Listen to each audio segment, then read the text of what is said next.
to Ageless Living here at Voice America, War Talk Radio. This is Dr. Tong Li. We're talking about Chinese medicine and natural remedies and hypertension today. Yes, we are, and that at some time in the show, I'm going to share with you how I lowered my blood pressure by about 20 points as well. So, but we'll do that a little bit later. You can do it right now. I did it a little bit the hard way. It was with exercise, but so you want to take all of the treatments that we're talking about today, or I wouldn't exactly call them treatments, but just ways of life. Some people will call it lifestyle modification. There we go, lifestyle modifications. Yeah. That's the word I was looking for. You know, I actually think it's more important than that. That just makes it sound not so important. Like, you know, medication and surgery and everything else is more serious. I actually think this is more serious because it's healthy, it's free of risk, it's actually good for all kinds of conditions, for whole health, instead of just for one medical problem. Yeah, and when we forget, and we kind of like we were talking about earlier, even though I was just talking about sleep, that sometimes a few changes help you sleep better, and that one change in your life helps your blood pressure. So you want to try all the different things. Dr. Li and I talk a lot, and she likes the fact that I really take things to heart, and I actually go give them a You're try. Open-minded. I'm very open-minded. It's amazing. And it's amazing how little I get hurt by being open-minded. I think a lot of people are closed-minded because they think that they're going to get hurt. Me, I don't think so. I think we're just lazy. Maybe so. Maybe I'm hoping that means I'm just not lazy. We're set in our way. We're not, you know, diligent or, you know, willing to try anything new. You know, it's like, wow, I'm comfy in this condition and I don't want to make changes, and too lazy, and excuses. Oh, it's too busy. It's just not important enough. You know, I'm one of those guys, and maybe goes along with my personality, that when I go out to dinner, I always want to go to a different restaurant, try different food on the menu. If we're in California, I want to go to Little India, I want to go to Little China, I want to experience the real genuine experience. Some people, you know, they just want to have the same experience every day, do the same thing, the usual, and nothing wrong with that, except for sometimes get out of your comfort zone and you'll actually find more comfort out of your comfort zone than in. You know, I do understand this in the concept, especially for food. If people are used to certain foods, now you're telling them some other healthy food is good for them, but they never had it. It must not taste good.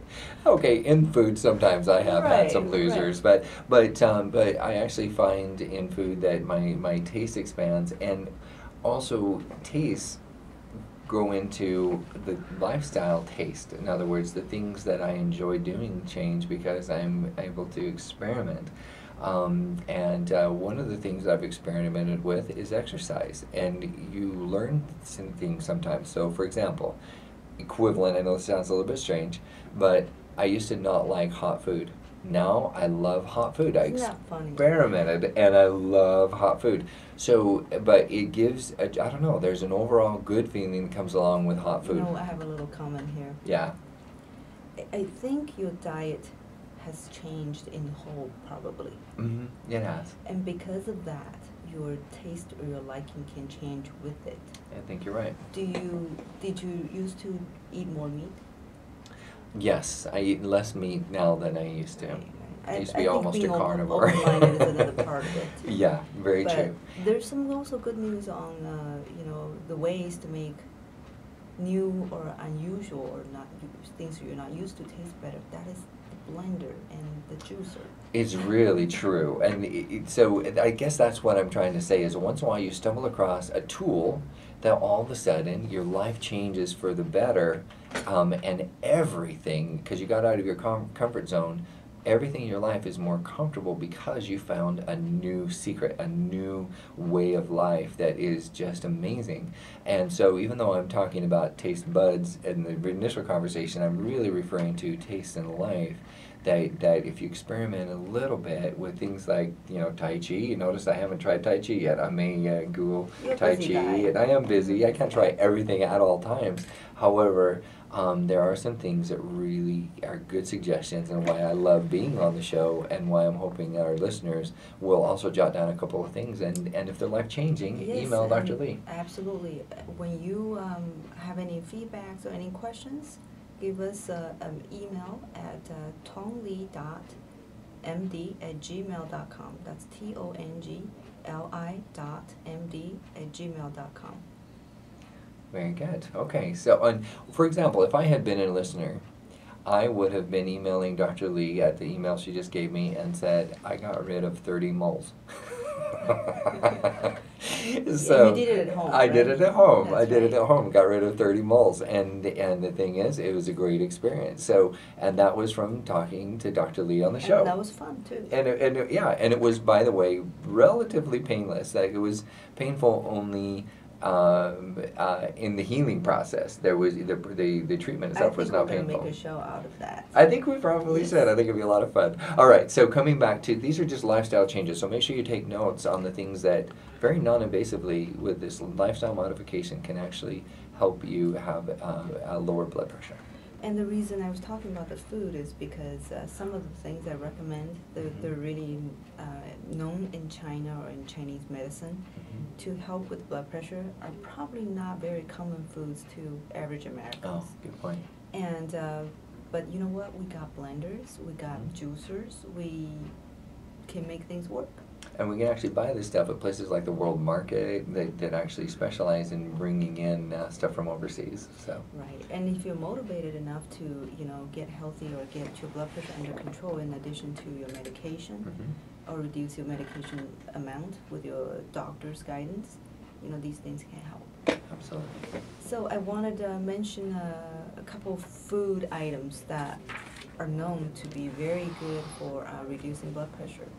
We kind of touched on one or two of them last time with our expert nutritionist, but not all of them. So things rich in potassium. By the way, can we just take the potassium instead of those foods that's rich in potassium?